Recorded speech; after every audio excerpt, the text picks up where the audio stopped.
Kabilang ka ba sa Year of the Rat na isinilang ng 1912, 1924, 1936, 1948, 1960, 1972, 1989, 1992, 2008, and 2022? Ang mga rat ay masisipag.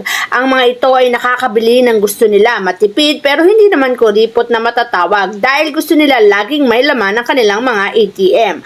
Pagdating sa charity, ay talaga namang inuubos nila yung finance nila sa pagtulong sa kapwa nila. Ang pag-ibig nila sa taong 2024 ay magkakaroon na ng compatibility sa kapwa nila rat. Kahit kanino ay madali silang makadevelop ng feeling dahil madalas silang ma-obsess or magka-crush. Mabilis silang ma-inlove at mabilis ding malungkot pag nagkakaproblema sa relasyon. Pagdating naman sa Google Doc, mangunguna ka sa taong 2024, magiging stable ang magiging taon na ito para sa iyo pagdating sa pera.